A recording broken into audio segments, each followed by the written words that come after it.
So we have our next topic, that is IS 23 borrowing cost. इस topic का जो reason है ना लाने का, इस पर्टिकुलर स्टैंडर्ड का जो रीज़न है लाने का, वो ये है कि आप किसी एसेट को मैन्युफैक्चर कर रहे हैं, किसी एसेट को कंस्ट्रक्ट कर रहे हैं, और वो एसेट की कंस्ट्रक्शन या मैन्युफैक्चरिंग एक सब्सटेंशियल पीरियड ऑफ टाइम ले रही है, for suppose more than 1 year.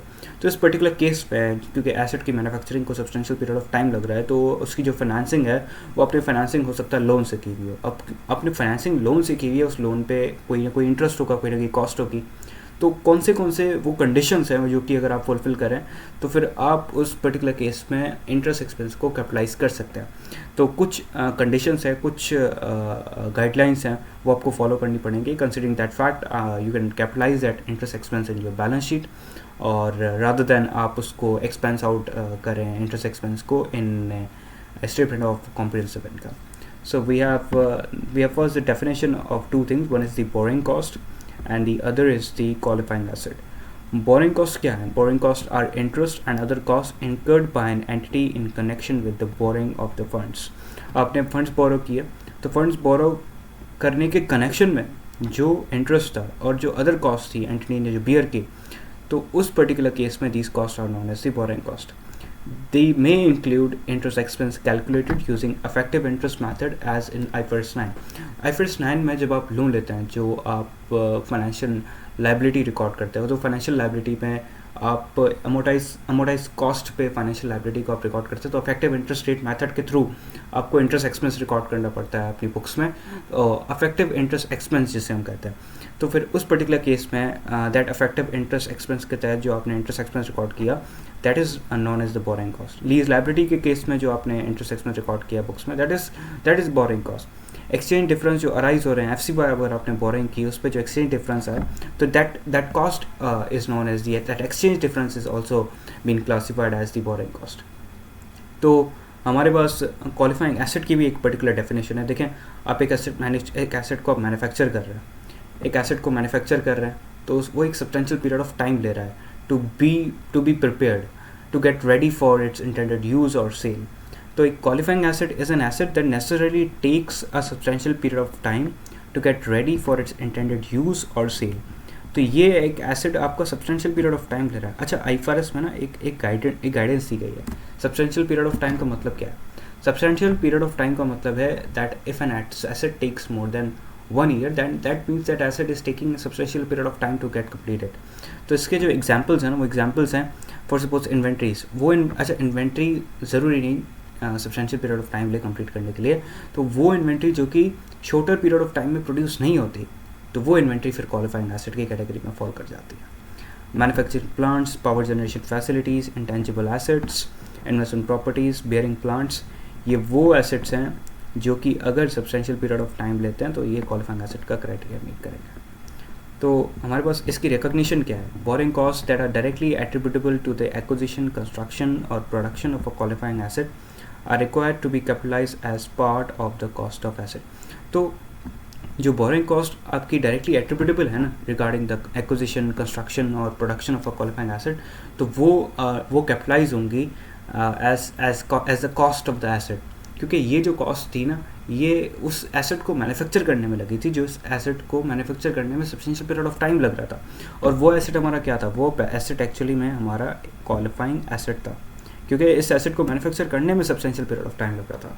तो इसलिए ये जो बोरिंग कॉस्ट है ना, वो बोरिंग कॉस्ट आपकी कैपिटलाइज होंगी. ठीक है, ये बोरिंग कॉस्ट कैपिटलाइज होंगी जैसे जैसे वो इंकर होंगी. अब जो आपने फंड्स बोरो किए ना, वो फंड्स आपने बोरो किए होंगे इधर या तो डायरेक्टली स्पेसिफिक लोन के थ्रू उस पर्टिकुलर एसेट की कंस्ट्रक्शन के लिए, या तो आपने वो फंड्स बोरो किए हुए होंगे, आपने एक जनरल लोन लिया है आपने मल्टीपल लोन्स लिए हुए हैं, तो फिर कोई एक फैसिलिटी से आपने यूज़ कर ली उस एसेट से रिलेटेड मैन्युफैक्चरिंग के लिए, वही आपने दूसरी फैसिलिटी यूज़ कर ली, तीसरी फैसिलिटी यूज़ कर ली. तो मल्टीपल फैसिलिटीज़ यूज़ कर रहे हैं, या तो आप स्पेसिफिक फैसिलिटी यूज़ करेंगे या तो मल्टीपल फैसिलिटी यूज़ करेंगे. अगर आप एक फंड्स स्पेसिफिकली बोरो आपने किए ना, तो the amount of the borrowing cost eligible for capitalisation are the actual borrowing cost incurred on that borrowing during the period. तो ड्यूरिंग द पीरियड जो आपकी बोरिंग कॉस्ट आपकी इंकर हो रही है, इन द केस आपने कोई स्पेसिफिक बोरिंग की हुई है, तो वो आप कैपिटलाइज करेंगे। अच्छा, जो जिस अमाउंट से आप कैपिटलाइज करेंगे ना, उसमें आप इन्वेस्टमेंट इनकम को नेट ऑफ करके करेंगे, क्योंकि कोई एक पर्टिकुलर पीरियड होगा कि फ़ंड्स आपके पास अवेलेबल थे, वो फंड्स आपके पास अवेलेबल थे तो आपने किसी अपने सेविंग अकाउंट में फ़ंड्स रखे होंगे, तो वहाँ से आपकी इन्वेस्टमेंट इनकम आई होगी। तो जो इन्वेस्टमेंट इनकम आई है, तो जो आपका एक्सपेंस हुआ है, इन दोनों का जो नेट ऑफ होगा, वो नेट ऑफ अपना आप कैपिटलाइज करेंगे अपनी बुक्स में। तो कैपिटलाइजेशन कमेंस कब होगी? कैपिटलाइजेशन कमेंस, एसेट की कैपिटलाइजेशन कब कमेंस होगी? एसेट की कैपिटलाइजेशन कब तब कमेंस होगी जब एसेट से रिलेटेड, उसकी मैन्युफैक्चरिंग से रिलेटेड एक्सपेंडिचर्स इंकर होंगे, उसकी activities necessary to prepare the asset for it intended use or sale, intended use और सेल आर अंडरटेकिंग, या फिर borrowing cost are being incurred.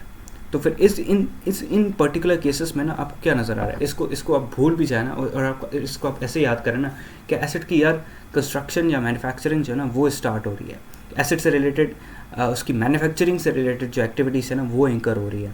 तो एक्टिविटीज़ अकर और इंकर हो रही है, तो इस पर्टिकुलर केस में कैपिटलाइजेशन कमेंस हो रही है। तो इससे रिलेटेड कोई मैंने अगर लोन लेता हूँ ना, वो लोन लेके मैं एसेट को मैन्युफैक्चर करता हूँ, और फिर जो एसेट मेरी मैन्युफैक्चरिंग का जो टाइम पीरियड है ना, वो time period substantial period of time लेगा, मोर देन 1 ईयर लेगा अपनी मैन्युफैक्चरिंग का।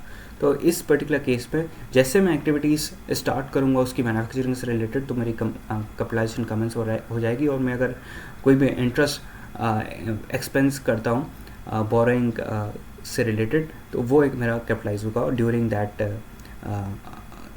Capitalisation period.